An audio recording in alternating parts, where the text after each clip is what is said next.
Hi friends, I'm Jamie Estelle Roth and welcome to My Higher Self Has Questions. After losing my eyesight, I began seeing life in a completely new way, through laughter and love and a few divine WTF moments. On My Higher Self Has Questions, we talk about how enlightenment meets real life. This podcast is where I sit down with healers, mystics, and everyday magic makers to talk about what it really means to grow, surrender, and laugh through the mess of being human. This isn't a podcast about perfection. It's about the truth that sometimes healing looks like crying in your car, and sometimes it looks like loving your own chaos. If your soul is on a healing journey, or you just need a reminder that you're not alone, you are in the right place. Let's get curious.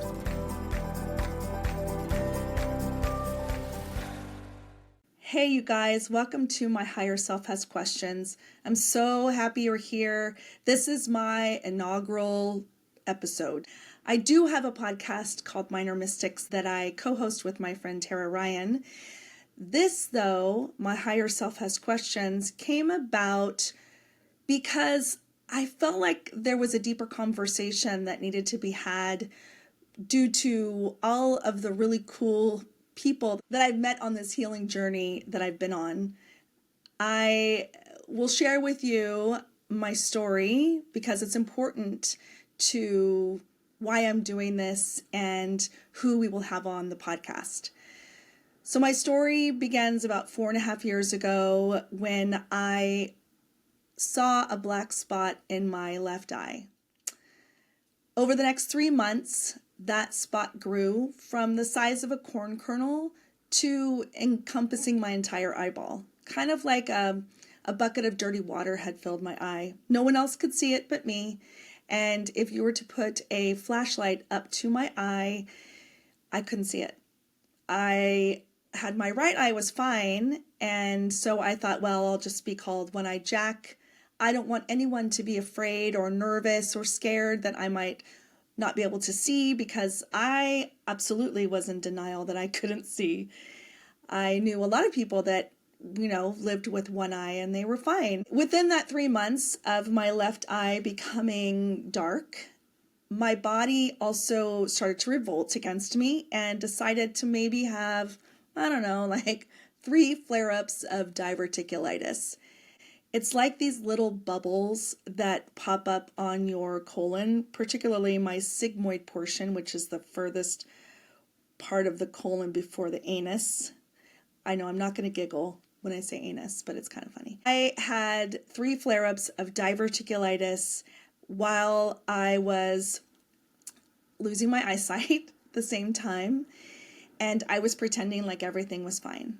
I'm sure I'm not alone. I know a lot of people that they are too afraid to voice or say that something is wrong, and they just grin and bear it. Maybe it's a Generation X thing. I don't know. But I didn't want anybody to know that I was secretly panicking. After 3 months of my eye being weird, I had this really sweet thing called a vaginal fistula. It's a whole nother story. And my right eye started to fail. So not only was I blind in one eye, the other eye was now failing. It was like a shade was coming down, so I couldn't see above your forehead.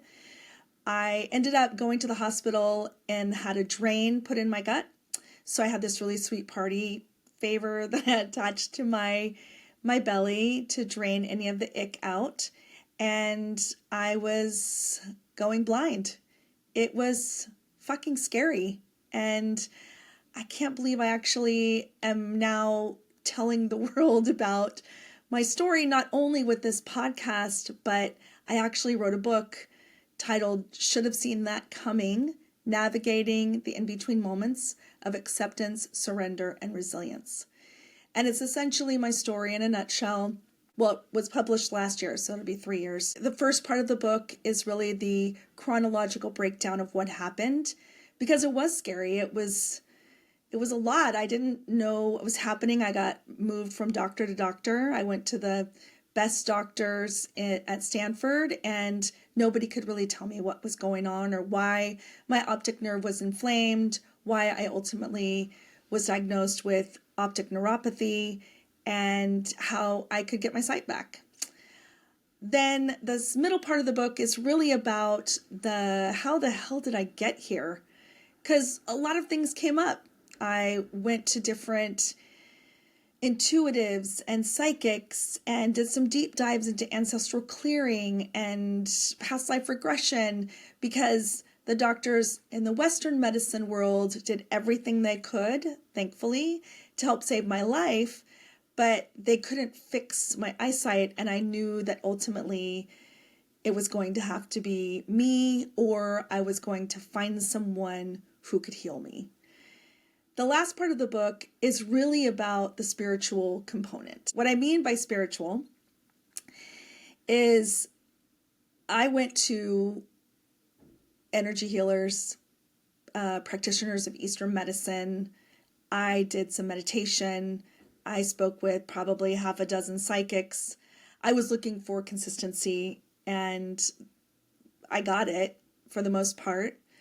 But I was always curious. How do they know? How do they know? So when I was seeing these healers and mystics and trying these things that I never would have tried before, I lost my eyesight. I found myself in this world of peace and healing, and it was like I found my people, right? So for instance, in the book, I write about a situation or not a situation, it's actually an experience that I had. It was about a month or two after I was out of the hospital, and I was super bummed about my life, and I actually did not call myself blind for years.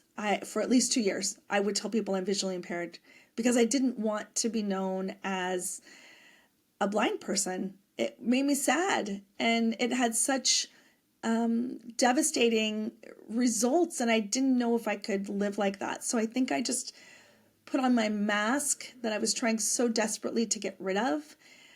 I put it on though because that was the only way I knew how to survive this situation and this tragedy in my mind, although nobody knew it was a tragedy because I put on a really good face for everybody, blind even. So I was invited by my sweet friend to a gathering of women at another friend's barn. And this barn is beautiful, and it has such beautiful energy. And so I show up, I have a permagrin on my face, and I'm just so happy to be there. And I have all these women who I've never met. I maybe knew one. And I sat in a chair, and everybody milled around, and I just was observant and listening to what everybody was talking about. But I had a permagrin on my face. And at one point, we were listening to an author speak about her book, and I was listening but not listening because I was, again, just so flippin' happy to be there. Then, towards the end of this gathering, one of the gals says, we're going to put rose oil on everybody's fingertips, and we'd like you to anoint the woman to your left in her heart chakra, her third eye chakra, and her crown chakra. And the first thing that came to mind for me, because my brain is funny and she's got a lot of questions and she makes up a lot of stories, I thought to myself, how am I going to anoint the woman to my left if I can't see where her heart chakra is and I don't know where her third eye chakra is? I'm going to fill her up and I'm going to poke her in the eye. That's what's going to happen. And so I was super nervous. But then before I could even do that, the woman to my right knelt in front of me.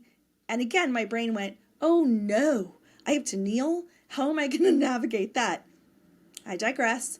The woman to my right knelt in front of me, and she asked if she could place her palms over my eyes. And of course I said yes. And it wasn't even a question. I just was like, yes, please. That's what you need to do. And that wasn't what we were told though. So I said yes. She did that for probably 10 seconds, if that. The minute she released her hands from my eyes, I lost it. I started sobbing. I couldn't control it. It's the most I had cried even when I was in the hospital by myself. I just released so much sadness and fear and betrayal of my body and loneliness and disbelief. All of it just spewed out of me, and it was so relieving. And I realized at that moment when that happened that the healing had begun. And there was a divine spiritual entity, whether it was a divine feminine, the divine goddess, it was God, however you want to say it, something shifted. And then my journey was really kind of full of new people to meet, new experiences to have, not just for, initially it was for my sight. Like, I want to get my sight back. Please heal me. Please heal me. The doctors at Stanford couldn't do it, so you must be able to do it. And what's come of all of it, and there's been a lot, I have learned that I truly am the only one that can heal myself. So that is where I'm at now, working on it daily. I will also mention to you that there is a very cool, mystical, and kind of trippy component of my story. Woke up one morning after being home from the hospital, and there was this thing that I call the veil that is literally in my visual field 24/7, whether my eyes are opened or closed. So if you can imagine a blank Etch-a-Sketch, if you remember those toys, you'll know what I'm talking about. If not, look it up, Google it. If you're Gen Z or Alpha or whatever, younger than 35. And imagine a blank Etch-a-Sketch screen adhered to your eyeballs. Pipe in liquid, glitter, and some little black fibers. And that is what I have to look through every day, all day. And they're in constant motion. So when I met these women at this barn, I had been having these experiences with these little black fibers. And initially, they would just float around, kind of annoying. And then they started to create images. And those images were that of women's boobs. I know, you're thinking, wait, what? That's so strange. Why would she be seeing boobs? Your guess is as good as mine. I obviously would rather see boobs than balls. It's just a thing for me. But I do think there was a reason. Maybe it was the divine feminine reminding me that I don't have to be in the masculine energy all the time, that I can be in the feminine energy and still survive and thrive and flourish and all the things and heal. So these little black fibers were creating these sketches of women's boobs. And at the same time, they were also, it was almost like someone had taken a soft pencil and they sketched eyes of animals. And initially it was, and I knew exactly what it was, lions, tigers, owls, and eagles. And I was surprised at those specific animals popping into my visual field. It was like they came in, they said, "You good? We're just checking. You okay? All right." And then they left. It was like ether coming in. It was so vibrant. Some had color, some didn't. But mainly it was they were checking on me. And they were not predatory, and I felt safe. And eventually, not only did I see the boobs and the animal eyes, but I also saw eyes of humans. Some I knew, some I didn't. Some I knew had passed away. Some were living and breathing, and others I had no idea who they were. And to this day, they continue to come in and out of my visual field all day, every day. Not as frequent, but they're there, and I know they're there. Someone has said, well, you're looking through dimensions. Great. So what does that mean? How do I get into that? Or they say, oh, you're seeing souls. Oh, cool. How do I talk to the souls? Like how do you do that? Right? Or they've said, you're talking to other people that are blind. You're sending them a message. Awesome. Okay, how do I know they got my message? What is the message I'm giving them? So there were a lot of different philosophies or theories on what I was seeing. But as I kind of dug deep within myself to ask myself the question, right? Because my higher self, although had the answers, I had some questions. And so what came through for me from my higher self was, girl, you're seeing people that are seeing you. You are seeing spirits that are seeing you. Animals are seeing you. You are being seen. Because I will tell you, for a long time, I did not feel seen. I did not see people. I didn't want anyone to look at me in my eyes when I could see, because I was afraid they would see a girl that was sad, lonely, angry, felt abandoned, was poor, dirty, even though I wasn't any of those things. But my shadow self, my ego, put me down all the time, all the time. So I was afraid that people would see that and not want to talk to me. And so I was able to put on all these masks. I don't know if anybody else does that, or if you feel like you can't really be your genuine self. And I will tell you from the bottom of my heart that you can. You don't have to hide behind the mask. Everybody has a story. Everybody has a journey. Mine, I got hit in the head with a like metaphysical 2x4 because I wasn't listening to my spirit. She was trying to tell me like, hey babe, you don't have to be someone you're not. You don't have to feel like you're not worthy or live in a life of lack of. You can live a life of happiness. You can live a life of joy and abundance if you allow it. And so that's what I'm doing. I'm allowing myself to embrace this disability. I am in awe. I get chills thinking about it. I am in awe and so grateful to be part of the blind community. I never thought I would say something like that, but I am. And if at some point in my lifetime I'm able to see clearly again, that would be amazing. It would be so great.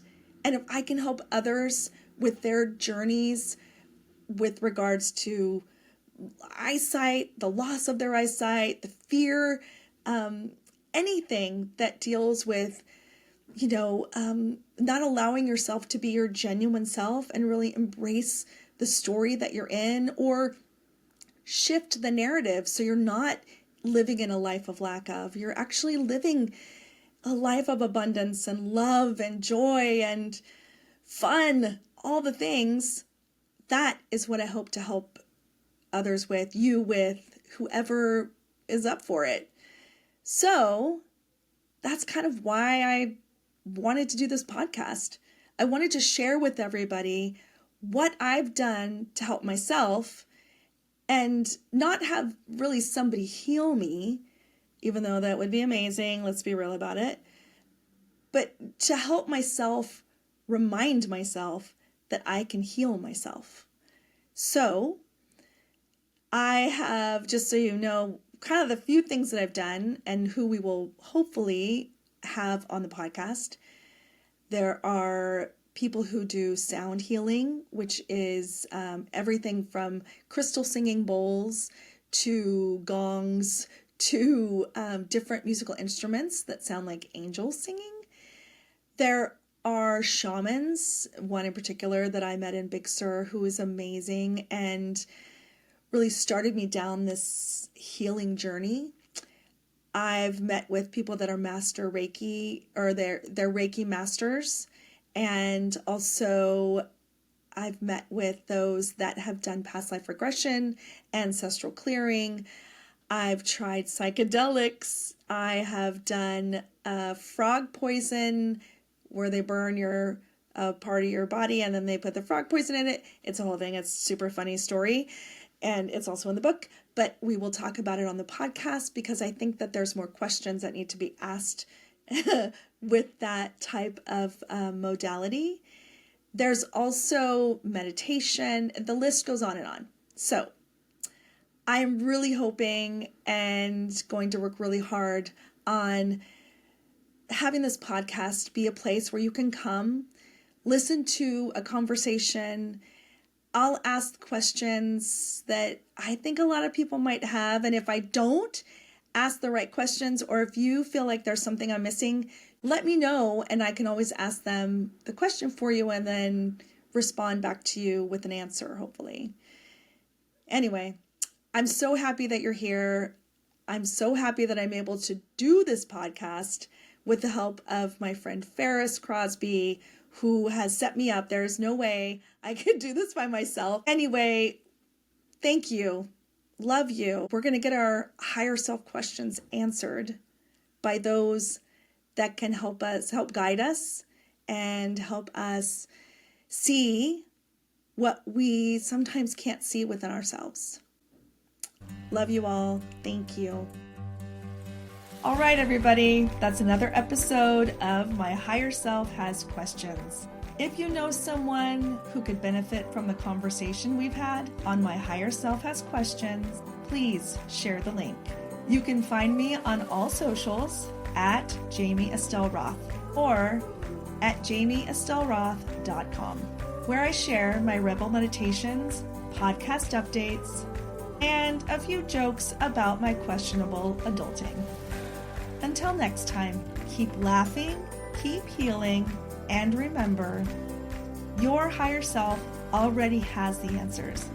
I'm just here to ask a few more questions.